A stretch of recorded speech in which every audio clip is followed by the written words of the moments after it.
Samantala, posibleng patawanan ng contempt ng House Tri-Committee ang aabot sa 40 vloggers at influencers na iniuugnay sa pagpapakalat ng fake news sa social media. Yan ay kung hindi pa rin sila sisipot sa nakatakdang pagdinig bukas.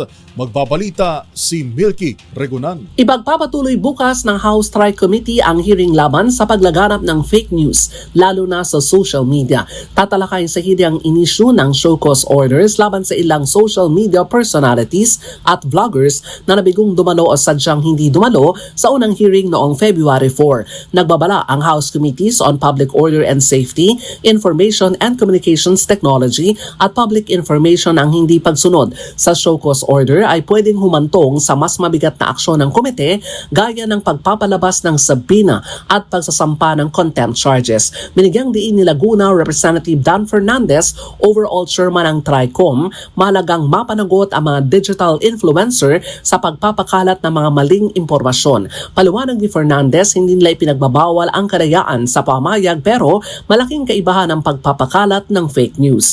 Kabilang sa binigyan ng show cause orders ay sina Trixie Cruz Angeles, dating hepe ng Presidential Communications Operations Office, Lorraine Badoy, Jason at iba pa. Matatandaan noong February 4, 3 lamang sa mahigit 40 social media personalities na inimbitahan ng Tri-Committee ang dumalo sa unang hearing.